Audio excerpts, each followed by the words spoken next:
를 시작하겠습니다. 먼저 글로벌 진출을 위한 실질적인 전략 연사분들 중에서 국제관세무역자문센터 김서고 이사장님께서 미국 시장 진출의 첫 관문 수입 통관 리스크 해소 전략을 주제로 강연해 주시겠습니다. 큰 박수 맞이해 주시기 바랍니다.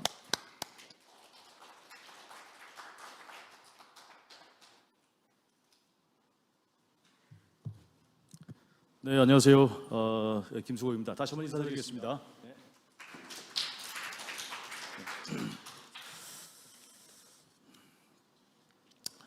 네, 오늘 제가 첫 번째 발표자로 나서게 되어서 매우 영광으로 생각하고 있고요. 제가 실수하지 않도록 많이 성원 부탁드리겠습니다.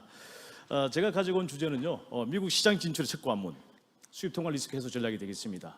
제가 미국 LA 총영사관에서 관세 영사로 한 3년 4개월 근무한 적이 있습니다. 그때 제가 겪었던 많은 경험을 바탕으로 해서 기왕이면 미국 시장에 진출하는 그런 우리 한국 중소기업들을 조금이나마 도움이 될 수 있도록 그렇게 구성을 해보았습니다. 잠깐 제 소개를 해도 되겠습니까?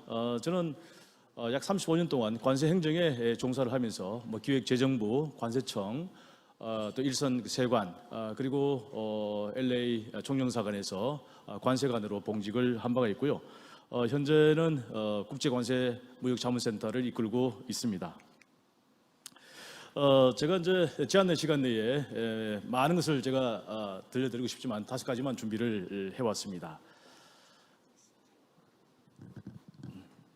네네. 여러분들 악마는 디테일이 있다. 그런 말을 들어보신 적이 있을 겁니다. 비즈니스를 하다 보면은 생각지도 못했던 많은 사건 사고들이 발생을 하고 있는데요. 특히 비즈니스를 하시는 분들이 해외 비즈니스 상담이라든지 전시라든지 엑스포 가가지고 큰 성과를 거두었습니다. 그래서 물건 좋네. 이거 저기 한 컨테이너 보내봐. 이렇게 해서 보냈더니 무슨 일이 발생했습니까? 네, 통관이 안 되는 거예요. 그래서 미국에서 통관이 되지 않아 가지고 모든 비즈니스가 숯불로 돌아가는 도루묵이 되는 그런 사건들이 참 많이 발생하고요. 그런 일들이 미국에서 더욱더 많이 발생한다는 것을 제가 많이 강조하고 싶습니다. 그래서 한국무역협회에서요, 이 대미 비즈니스 업체를 대상으로 설문조사를 해봤습니다. 뭐가 가장 애로사항이 있을까라고 했더니 통관이 42%, 그 다음에 이런 기술 장비과 같은 비관세 장비기 19.9%, 이거 합치면요 얼마냐면 61.9%입니다. 약 62%가 바로 통관 과정에서 애로가 발생하더라, 그런 얘기가 되겠습니다. 여러분도 아시겠지만 미국은 이 까다로운 수익 규제로 아주 명성이 자자한 그런 나라라고 할 수 있겠습니다. 9/11, 9.11 테러 때문에 큰 참사를 겪은 그런 나라이기 때문에 어느 나라보다 더욱더 이 시큐리티, 국경 보안에 대해서 관심을 가지고 있고, 그리고 이제 그 안전, 세이프티, 그리고 또 환경, 요새는 이제 노동인데요. 이런 문제까지 규제를 매우 강화하고 있다, 이렇게 보면 되겠습니다. 대표적인 이런 통관 규제 기관이 바로 미국 CBP, 우리 한국 관세청에 해당되고요. 그다음 미국의 FDA, 한국의 이제 식약처가 되겠네요. 그 다음에 이제 미국의 USDA, 한국의 농림부, 그다음 CPSC, 이런 기구들이 이런 통관 과정에서 수익 규제를 가장 단속하고 있는 그런 나라라고 볼 수가, 그런 기관이라고 볼 수가 있겠습니다. 혹시 여러분들 위구르 강제노동금지법 얘기 들어보셨습니까? 지난 6월 달부터 위구르 쪽 강제노동금지법이 시행이 되고 있는데요. 이게 어마무시한 그런 법률이라고 할 수 있겠습니다. 이게 무슨 말이냐? 신장 위구르 지역에서 생산된 제품이나 또 그 지역에서 나온 원료를 사용해서 가공한 제품에 대해서는 미국의 수입을 금지한다는 그런 내용이 되겠는데요. 물론 이제 그 신장 위구르 지역이 인권 탄압이라든지 또 강제 노동이 가장 빈발한 그런 지역이기 때문에 미국에서 이것을 규제하기 위해서 그렇게 하고 있습니다. 그런데 말이에요, 이게 이제 이 해외 비즈니스를 하는 무역 기업인들한테는 많은 그런 네거티브한 임팩트를 사실 가지게 되는데요. 이제 혹자들은 이 중국이 앞으로 미국 수입 길이 끊겼구나, 그러면 이제 한국이 반사 혜택을 보지 않겠느냐, 이렇게 생각하시는 분들이 있는데 과연 그럴까요?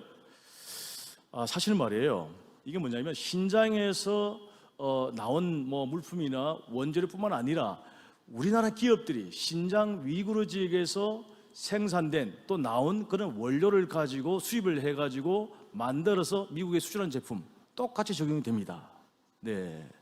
그러다 보니까 야 이게 그렇다면 신장 위구르 지역에서 주로 어떤 물건이 생산될까 봤더니 말이에요. 지금 우리 태양광 패널에 원료가 되고 있는 폴리실리콘 이 전 세계 공급량의 45%가 여기서 나옵니다. 또 면화 세계 면화의 20%가 여기서 나와요. 그 중국산 면사죠. 중국산 면사의 80%가 전부 다 신장 위구르 지역에 나온 면화를 가지고 만든 거예요. 자, 그다음에 요새 그 배터리, 배터리 원료되고 있는 리튬 다 이 지역에서 나옵니다. 그러다 보니까 우리나라 기업들 중에 이런 중국산 면사를 수입해 가지고 원단을 만든다든지 옷을 만든다든지 또 태양광 패널을 만든다든지 또 심지어는 이 배터리 업체들까지 전부 다 심각한 비상이 걸렸습니다.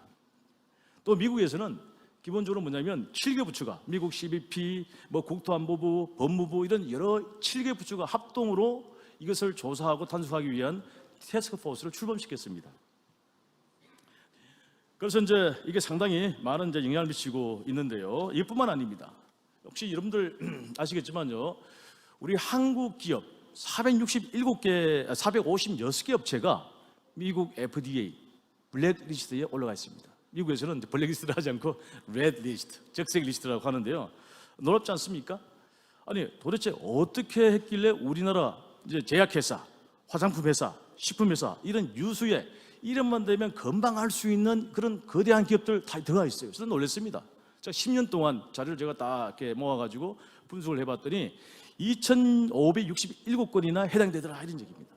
아시겠지만 이제 미국 FDA 레드리스트에 등재되면 어떻게 되나요? 그 후속 수입 물품에 대해서는 통관이 안 됩니다. 그 시장을 잃어버리는 거예요. 네, 포기해야 되는 거죠. 자, 그렇다면은 사실 제가 이제 분석을 해보니까요, 이 미국이 국가적으로 우리 한국 상품에 대해서 통관 거부를 가장 많이 하는 나라입니다. 예, 통계를 보시면요, 미국이 207건, 중국이 30건, 뭐 일본이 26건에 비교가 안 돼요. 미국이 우리나라 이런 통관 거부되는 제품의 75% 다 미국에서 발생한다 이런 얘기입니다. 자, 그렇다면 주로 어떤 물건들이 그렇다면 이 통관 보류가 많이 될까요? 그걸 봤더니요, 뭐 의료기기나 의약품이 가장 많고, 그다음 식품, 네, 생활용품, 그다음에 농수산물 이런 순으로 피해가 많더라 이런 얘기가 되겠습니다. 자, 그렇다면요, 왜 그렇다면 이런 문제가 발생할까? 네, 그걸 좀 더 원인을 자세하게 하게 되면요, 바로 이런 그 미국의 기술 표준 스탠다드 이걸 준수하지 않았기 때문에 그렇다. 또 미국의 이런 안전에 관련 입증 서류 이런 걸 제대로 구별하지 못했다. 그 다음에 미국 소비자들의 안전을 도모해야 되는 그런 라벨링 뭐 이런 것들이 제대로 안 됐다. 그 다음에 성분이라든지 또 변질된 식품 뭐 이런 여러 가지 이유가 되는데요. 그래서 이제 제가 이제 그 미국에서 근무했던 그런 경험을 바탕으로 어떤 제품들이 실제로 발생했고 그 임팩트가 어떻게 된 건지를 한번 제가 볼까요? 자, 최근에 말이에요. 이건 뭐 여러분 뉴스를 통해서 많이 이제 보도된 바가 있습니다. 자, 미국의 FDA에서 한국산 팽이버섯 전면적으로다가 수입 금지를 시켰습니다. 왜 그럴까요?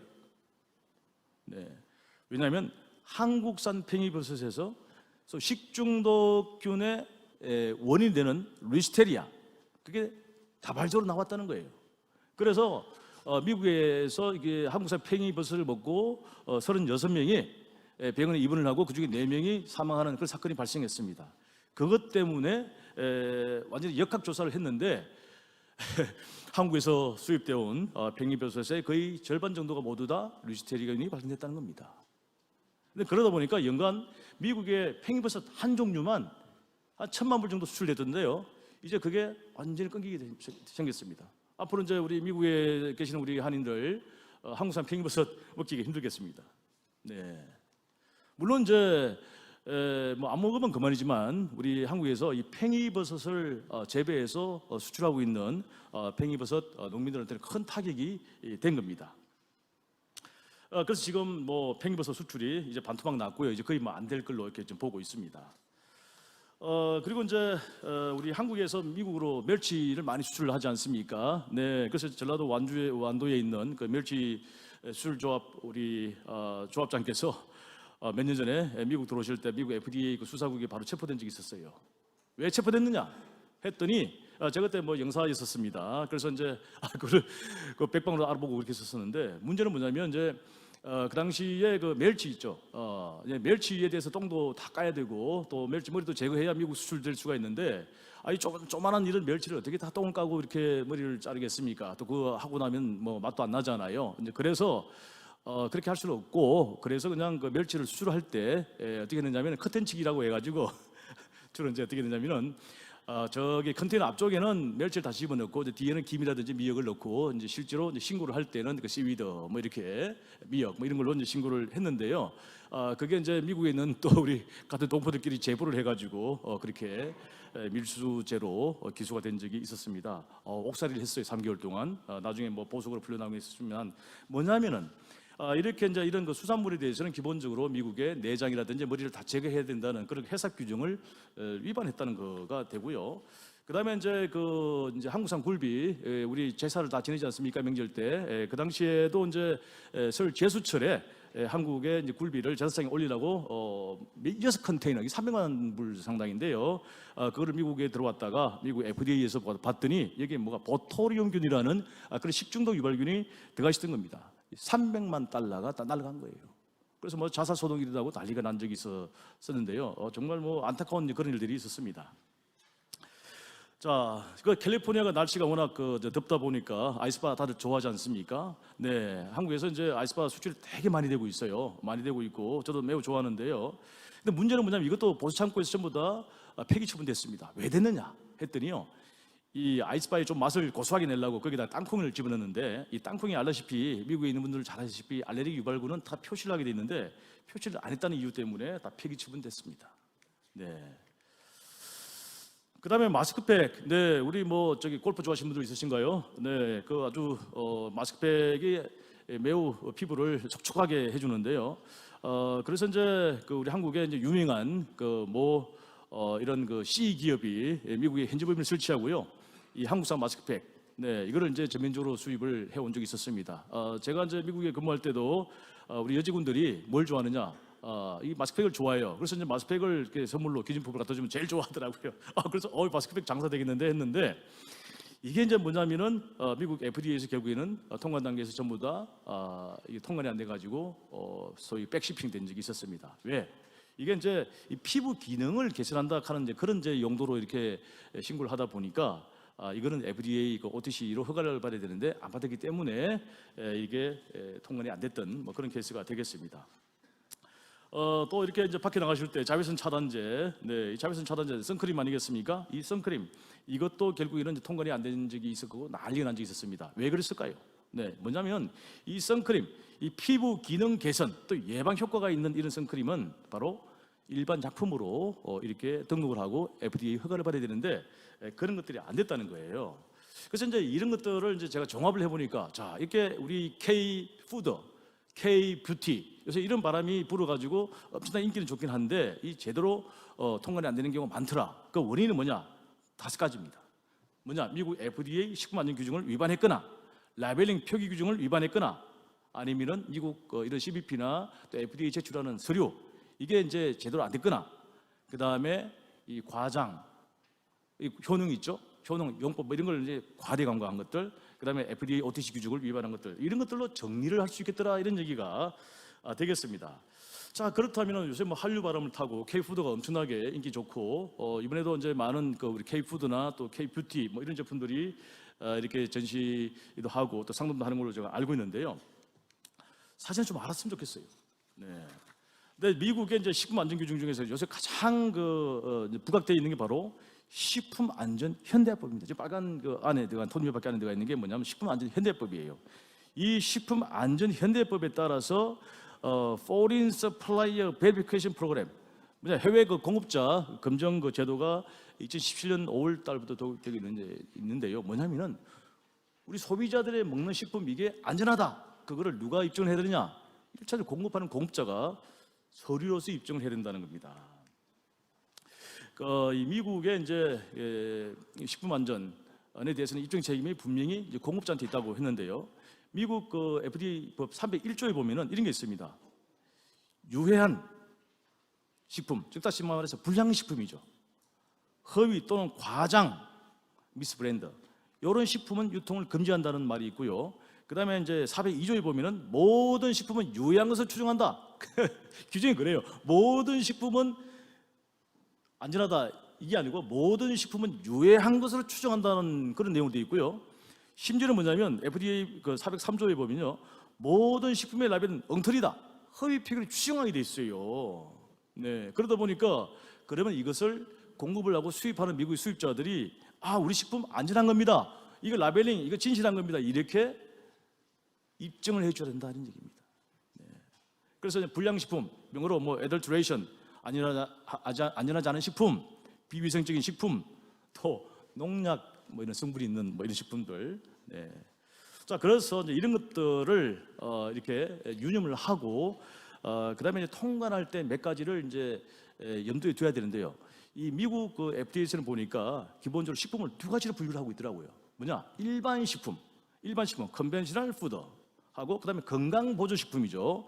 그러니까 다이어트리 서플먼트, 이 두 가지로만 분류를 하고 있어요. 근데 두 가지를 분류하고 있는데 우리가 뭐 요새 그 잘 알다시피 이제 건강 보조, 이 건강에 대한 그런 관심이 높아지면서 많은 다양한 이제 건강 보조 식품이 나오고 있습니다. 근데 그게 이제 라벨링하는 방법이 다르더라 이런 얘기가 되겠습니다. 그래서 식품을 이제 수출할 때 제가 이제 제가 뭐 한국의 이제 식품 중소기업들 많이 자문해주기도 하고 있는데요. 이 식품 제조 시설을 등록을 해야 되는데요. 등록을 한 번 하고 끝나는 게 아니고 2년마다 갱신을 하게 돼 있더라고요. 2년마다. 그래서 이제 2년마다 반드시 FDA 그 사이트에 들어가 가지고 회사가 뭐 사무실 바뀌다든지 뭐 제조 시설 바뀌다든지 되는 것들을 등록을 해줘야 되고, 두 번째 뭐냐면 식품의 라벨링, 이 라벨링 표기 이거를 반드시 준수를 해야 된다는 거. 그래서 사전에 수출을 하려고 하는 제품에 대해서 라벨링을 내가 어떻게 표시해야 되나, 그 룰을 정확히 알아야 된다. 그 다음에 기본적으로 식품에 들어가는 모든 성분, 이 FDA가 승인한 것만 하게 돼 있어요. 승인하지 않은 것들이 있어요. 그런 것 때문에 문제가 많이 된다 이런 얘기가 되고, 그 다음에 이제 아까 얘기한 대로 이 식품이 안전하다. 그래서 이제 원료 공급부터 제조를 하고 포장을 하고 유통하는 이 모든 과정에 우리는 매우 위생적으로 제조되었고 매우 위생적으로 포장을 했고 또 유통 보관하고 있다는 사실을 서류로 입증해야 된다. FSBP. 네. 그 다음에 이제 알다시피 우리가 먹는 모든 이제 이런 원료, 식품의 원료 있죠. 여기에 농약이라든지 중금속 이게 나오면 안 되잖아요. 그래서 그런 이제 검출 테스트를 해야 되는 겁니다. 그래서 이게 이제 통관 과정에서 FDA 걸리면은 아까 얘기한 대로 레드 리스트, 네, 적색 리스트에 올라간다는 거죠. 그래서 이거를 이제 시계열적으로 보게 되면은 1단계 뭘 해야 되느냐? 우리 회사가 만든 식품을 미국 수출하고 싶다. 그러면 뭘 해야 되나요? FDA 제조 시설 등록을 해야 된다. 그다음에 우리가 소위 그 가공한 이 식품의 모든 영양 성분 이거를 반드시 테스트를 해갖고 정확하게 해야 되는데 미국 FDA 관계자 제 컨택 포인트가 항상 하게 얘기를, 한국에서 들어온 식품 중에 영양 성분, 그 뉴트리션 팩터 이게 엉터리한 데가 많더라. 왜? 그걸 하려고 하다 보니까 테스트하는데 비용이 많이 들어요. 그 비용을 아끼기 위해서 그냥 대충 그냥 뭐 비타민 몇 그램, 무슨 뭐 단백질 몇 그램 이렇게 한다고 하는데, 그래서 문제를 많이 삼는다 그런 얘기를 했고요. 그 라벨링, 아까도 봤다시피 라벨링은 엉터리 해가지고 문제되는 게 많더라 이런 얘기가 되겠습니다.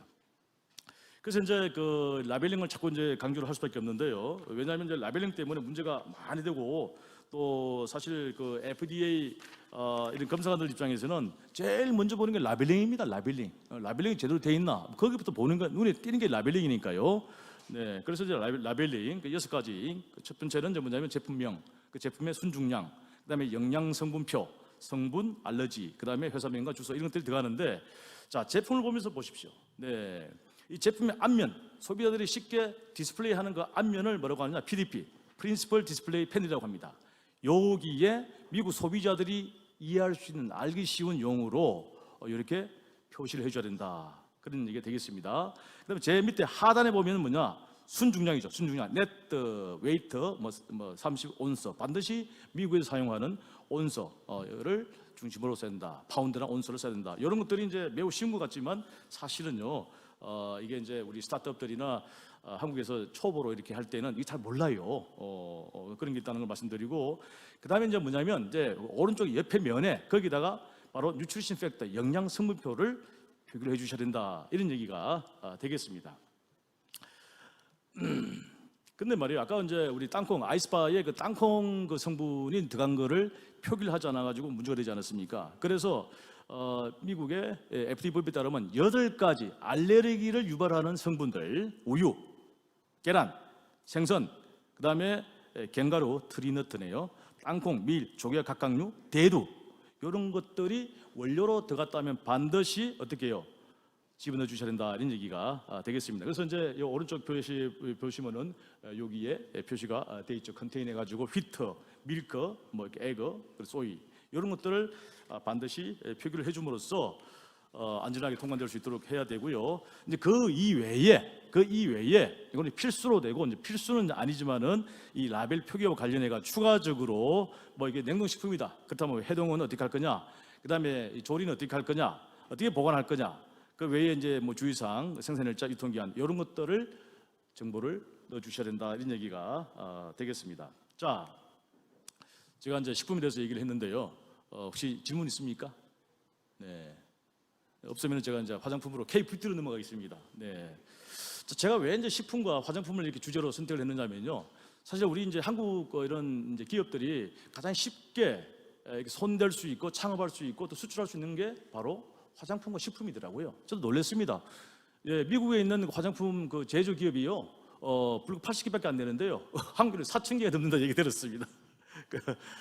네, 뭐 왜 그러냐면 이제 비누죠, 비누. 예, 비누도 이렇게 화장품으로 들어오면서 그렇게 많이 됐다고 하는데 화장품을 취급하는 우리 한국의 업체가 2만여 개가 된다고 합니다. 그래서 이제 화장품에 대한 그런 관심들이 많고 그래서 미국에서도 K-뷰티 뭐 해가지고 많이 우리 한국 그 화장품을 만드는 그런 업체들의 관심을 유도하고 있는데요. 그런데 아까 제가 이제 보여드렸다시피 한국에서 쉽게 생각해서 보낼 수 있는 거 샴푸라든지 뭐 바디워시라든지 비누라든지 이런 것들이 그 제대로 통관이 안 되는 것들이 너무 많기 때문에 이제 주제를 선택했는데 왜 그러냐면요. 자, 이제 우리 한국에서는요 크게 이제 화장품과 기능성 화장품이라고 얘기하지 않습니까? 네. 근데 기능성 화장품 이 화장품이면서도 우리 뭐 피부를 깨끗하게 해주고 뭐 각질을 제거해주고 뭐 이런 것들이 뭐냐? 이게 미국에서 의약품이란 말이에요. 그래서 화장품 의약품이다 이런 얘기가 되겠습니다. 그래서 이제 한국에서 기능성 화장품이라고 얘기하는 이런 것들은 전부 다 미국의 화장품이기 때문에 미국의 FDA OTC로 이렇게 등록을 해야 된다는 거예요. 근데 이제 문제는 뭐냐면 자 그렇다면은 우리 그 화장품하고 이 의약품을 어떻게 이게 구분을 해야 되느냐? 근데 미국 FDA에서는 사용 용도 intended use 이거 어떤 용도로 사용을 하느냐? 그게 이제 매우 바로 판단하는 그런 기준이 되는데요. 뭐 절대적인 기준이 있는 게 아니라 미국 FDA 그런 이제 검사관들이 봤을 때 이게 이 화장품이라고 하는 게 이제 기본적으로 신체 구조나 기능의 변경 없이 몸을 깨끗하게 클린싱 또 예쁘게 미화 그다음에 매력을 정진해주는 promoting 뭐 attractiveness 그다음에 altering the appearance 외모 개선을 해주는 이런 것들을 뭐냐 화장품이라 이렇게 보는데요. 그럼 의약품은 뭐냐? 신체의 구조나 기능을 변화시키기 위해서 진단, 치유, 큐어, 그다음에 뭐 미티게이션, 처치 또는 질병 예방의 용도로 조금이라도 들어가 있으면 전부 다 이런 의약품을 본다. 이렇게 얘기를 하고 있습니다. 자 보십시다. 화장품 그냥 샴푸예요. 예, 샴푸는 그대로 화장품입니다. 근데 여기에 비듬 방지 샴푸, 비듬 방지 샴푸가 되면 바로 뭐냐? 이게 화장품 의약품이 되는 거죠. 이게 OTC. FDA OTC로 등록을 받거나 승인을 받아야 된다 이런 얘기입니다. 그래서 이제 그 FDA 제가 담당관을 만났을 때 야 너희들 어떻게 판단하냐? 그랬더니 뭐 판단에 똑같이 하는 얘기 뭐냐면 라벨링 본다. 근데 그 회사의 그 홈페이지 들어가가지고 이 광고 어떻게 하는지 본다 이런 얘기를 하더라고요. 그래서 아니 너희들 한글 그 웹사이트를 보냐고 했더니 아이고 FDA에 한국계 미국인들이 많아. 그 사람들이 전부 다 보고 있어 이렇게 얘기를 하고 있고요. 지금도 저랑 같이 많은 정보를 저한테 제공해 주시는 분이 바로 미국 그 FDA 한국계 FDA입니다. 그래서 이제 한국의 식품이나 화장품 자꾸 걸리면 저한테 막 카톡을 보내요. 아이고 한국이 좀 이렇게 많이 홍보 좀 해가지고 이게 안 걸리게 해라. 좀 쪽팔린다. 자기 한국계로서 이게 자꾸 한국 식품들이 이게 뭐 불량식품이나 이런 엉터리 화장품이 들어와가지고 쪽팔리는데 왜냐하면 자기 동료들끼리 그런 얘기 한답니다. 또 한국 제품이 걸렸네? 또 한국 걸렸어? 뭐 이렇게 얘기한답니다. 네네. 자, 채취 방지. 뭐 이게 채취 방지만 할 때면 화장품이긴 하지만 여기다가 이제 땀을 안 나게 발한 억제제가 들어가면 그것도 OTC가 되는 거고 또 치약. 순수한 뭐 구강 충혈용 뭐 이런 치약은 이제 화장품인데 불소를 함유하게 되면 바로 이게 이제 의약품이 되는 거죠. 근데 이제 이게 자 일반 화장품하고 그다음에 이제 이런 OTC 드라그하고 많은 그 통관상의 차이점이 있습니다. 첫째, 일반 화장품은 FDA 허가가 필요 없어요. 네, 다만 이제 이 색소 첨가제, 이 컬러 어딕티브가 들어가면은 그거는 이제 FDA 허가를 이제 받아야 되지만 OTC 드라그는 까다롭잖아요. 이 NDA, 예? 그 신약인 때는 이제 NDA 뉴 그 드라그 네, 그걸 해야 되죠. 그다음에 뭐 시판전 허가도 받아야 되고요. 또는 이제 이게 OTC 그 모노그래프인 경우는 모노그래프 OTC 허가를 받아야 되는 거죠. GMP, 네, 화장품의 경우에는 뭐 법적 근거없이 그냥 화장품의 GMP 가이드라인을 적용받지만 OTC 드라그는 엄격한 GMP가 뭔가요? Good Manufacturing Practice. 네, 아주 그 위생적으로 안전하게 그런 제조해야 된다는 그런 원칙을 말하고요. 그다음에 등록해야 되나요? 네, 화장품은 일반 화장품은요 의무적 등록이 아니에요. 그건 자발적 등록입니다. 네, 해도 되고 안 해도 되고. 근데 저는 저 하라고 얘기를 많이 해주고 있습니다. 왜? 그게 일단 FDA 등록됐다고 하면은 그래 이거 믿을 만한 거네 이렇게 이제 마케팅 효과가 좀 있습니다. 소비자들에게 믿게 할 수가 있고. 그런데 OTC 드라그는 바로 의무 등록이죠. 업체도 등록을 해야 되고 제품도 등록을 해야 되는 거예요. 안 하면 어떻게 될까요? 네, 통관이 안 되는 거죠. 네, 나 리콜 당하는 거죠. 자, 라벨링은 큰 차이가 있습니다. 자, 화장품은 화장품 라벨링 규정이 적용되지만 OTC 드라그는 어떻게 해요? 네, 이거는 바로 의약품에 라벨링이 적용된다. 네, 이런 차이가 있고요. 그 다음에 이제 표시 광고할 때 클레임 큰 차이가 있습니다. 화장품의 경우는 말 그대로 그냥 이 화장품이야. 예, 다른 뭐 기능을 첨가하면 안 돼. 그러나 이제 OTC 드라그를 하게 되면은 이게 뭐 몸에 좋아, 뭐 이게 피부를 곡배해, 뭐 이런 목적으로 다 쓸 수 있다는 거 그런 큰 차이가 있겠습니다.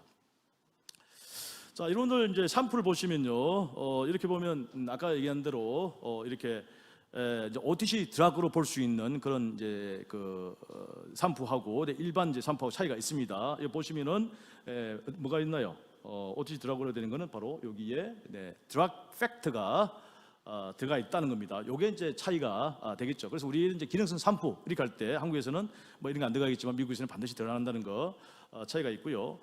자, 제가 이제 FDA OTC 드라그 얘기하니까 이제 OTC 드라그가 뭐냐 이거를 이제 묻는 분들이 조금 있더라고요. 특히 이제 화장품 만드는 그런 업체들이 그래서 이제 사실 화장품 중에서 아까 얘기한 대로 기능성 화장품의 경우에 NDC 절차로 들어가게 되면 매우 시간도 많이 걸리고 돈도 많이 들어요. 그런데 매우 간단하게 할 수 있는 방법이 뭐냐? 바로 OTC 모노그래프 방법인데요. 이 모노그래프라고 하는 것은 말 그대로 미국 FDA에서 이렇게만 만들면 돼 하고 미리 다 정해놓은 겁니다. 그래서 일반적으로 안전하고 효능이 있다 이렇게 간주되는 성분 요건을 쫙 열거를 해놔놓고 이거 만드는 레시피를 전부 다 이렇게 다 정해놨어요. 그래서 이제 이 화장품을 만들 때 이런 OTC 모노그래프에 따라 가지고 그곳이 얘기하고 있는 성분을 그대로 쓰고 그곳이 얘기하는 레시피대로만 싹 만들면 된다 이런 얘기입니다. 네. 그런데 이제 이걸 하려면 절차가 좀 있는데요. 무슨 절차가 있느냐? 보시면은 일단 항상 이 화장품에 들어가고 있는 모든 성분 이게 쫙 검토를 해봐야 되는데 제가 이제 실제 해보니까요. 이게 뭐 바디워시 같은 경우 한 30여 가지의 그게 성분이 있더라고요. 인그리디언트가 그렇게 많나라고 생각을 했는데. 그다음에 이제 라벨 정확하게 라벨을 표시를 해야 되고 그다음에 이제 이 둔수 넘버가 있어야 되죠. 둔수 넘버가 뭐냐라고 이제 했더니 이거는 일종의 국제 사업자 등록번호라고 하시면 되는 거예요. 네. 근데 돈이 들어요. 한 40만 돈이 들어요. 그다음에 미국 이제 FDA에다가 제조시설 등록을 해야 되는데 여기 이제 문제가 많더라고요. 제조시설 등록을 해야 되는데 우리 한국의 화장품 제조회사들 중에 미국 FDA에다가 OTC 화장품을 만들기 위해서 제조시설 등록한 데가 많지가 않더라고요. 그 왜 많지 않냐 했더니 이제 이게 매년 말이에요. 한 2만 불 정도의 FDA 그 유지비를 내야 됩니다. 그래서 이걸 그러면은 OEM으로 주는 업체하고 또 그다음에 실제 뭐 자기 공장에서 지금 만든 건 지금 하면 되는데 보통 보면은 이제 이거 OEM 많아요. 자기네들이 개발해가지고 이렇게 만들어 달라 하는 경우가 많이 있는데 그러면은 2만 불 이거 좀 매년 내야 되는 거잖아요. 뭐 그러다 보니까 이제 뭐 이거 가지고 뭐 왁싱머신 하는 경우도 있고 뭐 그런 것들이 있습니다. 그래서 이제 이런 이제 절차를 좀 이제 거치는데 비용이 많이 발생한다는 거지 그런 것들이 있고 그리고 최종적으로 뭐냐 바로 FEI 번호가 있어야 돼요. 그래서 이제 아마 이번에 전시에 참여하는 이제 그런 우리 업체들 중에 화장품 업체가 있다면 물어봐야 돼요. 만약에 이제 나는 미국에서 온 바이어인데 야 너를 FDA 등록했는데요. 그래? 그럼 믿지 말고 FEI 번호 있어요? 이걸 물어봐야 됩니다. FEI 번호. 네, FEI 번호. 요게 있어야만 이게 모든 과정이 다 끝났구나 이거를 판단할 수가 있다 이런 얘기가 되겠습니다. 자, 그렇다면은 FDA OTC 그 라벨은 어떻게 돼 있을까요? 이렇게 보시면요, 네, 드럭 팩트가 이제 최상단에 이렇게 명시가 되고, 그 다음에 이제 그 인그레디언트, 네, 이렇게 인그레디언트, 그 다음에 이제 제품의 목적, 그 다음에 제품의 용도, 이게 매우 중요합니다. 용도, 네, 용도. 그 다음에 이제 뭐 소비자들이 특히 주의해야 될 사항들, 그 다음에 복용 지침이라든지 그 어떻게 하는 건지, 뭐 other information, 뭐 이런 것들이 기본적으로 요렇게 들어간다 이런 얘기가 되겠습니다. 자, 근데 제가 아까 얘기했다시피 많은 이제 우리 스타트업들이 이 드럭 팩트를 만들려면 사실 이제 요거를 이제 철저하게 성분 이렇게 분석을 하고 테스트를 하고 그걸 바탕으로 해서 해줘야 되는데 그게 돈이 많이 들어요. 그러다 보니까 이게 뭐 대충 남의 거를 이제 대충 뺏겨서 하는 경우가 많이 있더라, 그런 얘기를 FDA 관계자가 저한테 많이 알려줬다는 걸 말씀을 드리고요. 그래서 이제 뭐 이게 기본적으로 이제 화장품과 식품에 대해서 미국에 공급을 할 때 어떤 점에 유의를 해야 되고 또 어떤 게 많이 문제가 되고 있는가를 제가 이제 설명을 드렸는데요. 제가 이제 실제로 화장품이나 식품을 수출하고 있는 많은 분들과 접촉을 하고 또 자문을 해본 결과 기본적으로 뭐냐면 이 우리 스타트업들이라고 하고 있죠. 이제 내수만 하다가 갑자기 미국에 수출을 하려고 할 때 사실 별 준비를 안 해요.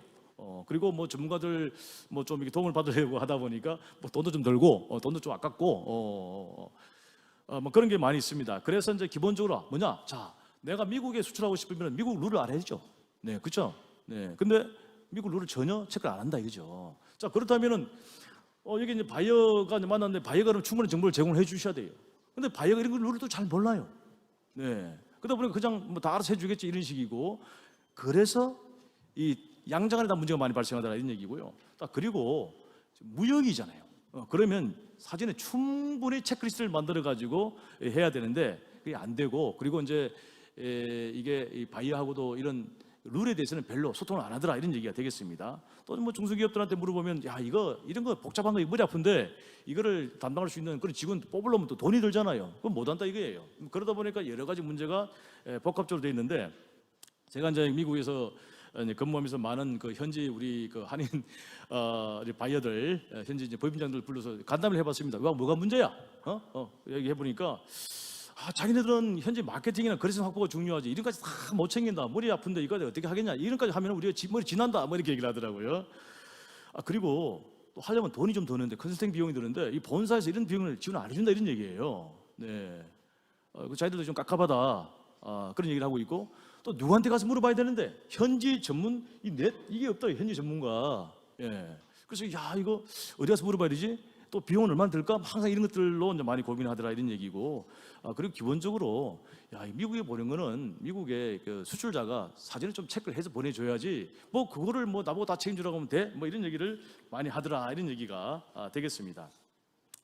자, 그래서 이제 이런 이제 문제들이 이제 종합적으로 많이 이제 발생을 이렇게 하고 있는데요.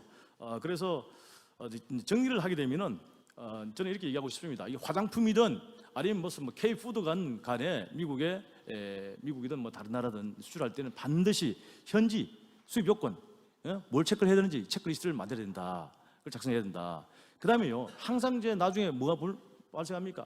나중에 통과는 안 되면요, 그때 서로 간에 이제 그 핑퐁을 한다 이런 얘기죠. 야, 네가 잘못이다, 내가 잘못이다.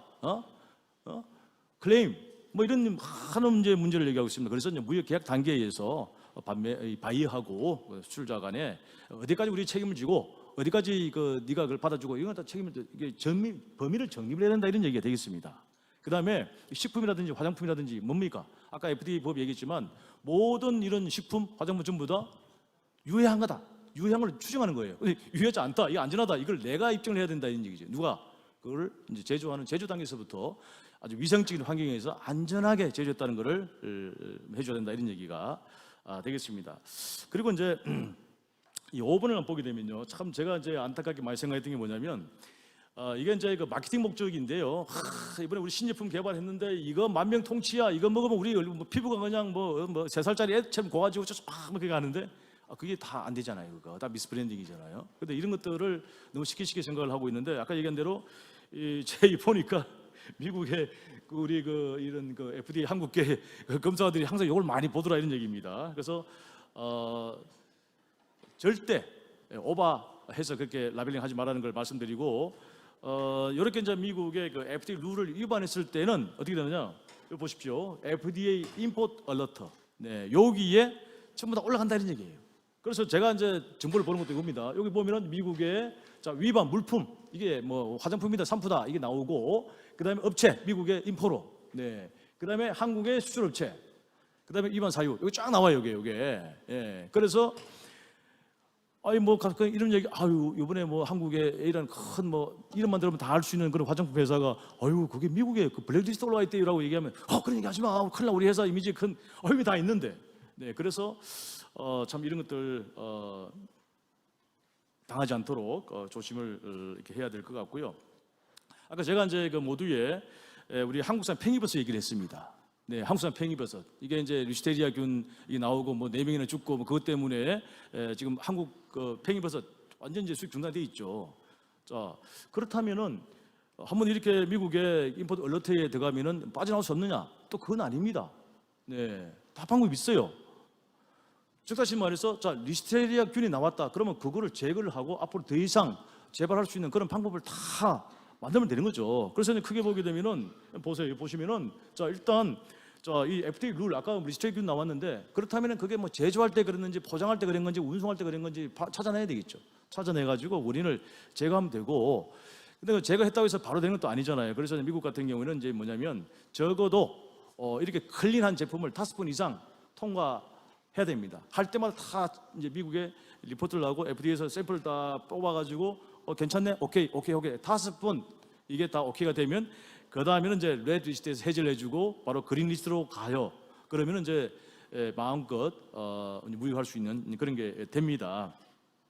그래서 이제 이런 것들 구제할 수 있는 방법도 또 미국 FDA에서 상세하게 안내를 하고 있기 때문에, 우리 제품이 이번에 FDA 레드 리스트 올라갔는데 이거 끝났네가 아니고 그 원인을 정확하게 그렇게 찾아내서 그렇게 치료를 하면 되지 않을까, 그렇게 이제 생각을 합니다. 자, 아까 이제 컨설팅 비용 얘기했습니다. 그렇더니 미국의 뭐 화장품 또 식품 이런 거 이제 우리 잘 모르는데 컨설팅을 받아야지. 네, 맞습니다. 좀 반응이 좋아요. 그래야 이제 빨리빨리 문제를 해결할 수 있는데, 문제는 뭐냐면 많이 돈이 들죠. 네, 그래서 이제 한국 정부에서 보니까 또 이게 또 돈을 또 많이 대줍니다. 무슨 얘기냐면은 뭐 중소벤처기업공단이라든지 또 이런 AT 센터라든지 특허청이라든지 이런 데서 다양한 그런 그 용도에 따라 가지고 컨설팅 비용, 수출 지원 바우처라고 하고 있습니다. 이런 것들을 지원을 해주고 있기 때문에 사전에, 근데 이게 이제 1년 내내 해주는 게 아니잖아요. 상반기 한 번, 하반기 한 번 이렇게만 모집을 해가지고 딱딱 하기 때문에 제한된 예산으로 그게 할 수밖에 없어서 그렇게 합니다. 그래서 이런 것들 많이 이제 활용을 하시게 되면 여러분들이 큰 부담 겪지 않고도 정확하게 안전하게 그 해외 시장을 극복할 수 있는 그런 저는 지혜를 발휘할 거라고 보고 있습니다.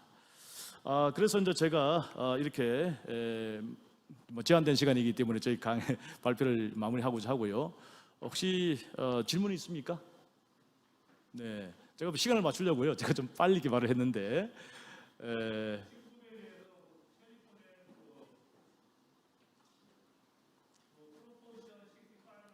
유효한 신고에 대해서 표시하도록 되어 있는데 그런 것도 한번 설명해 주시면 좋겠습니다. 네네.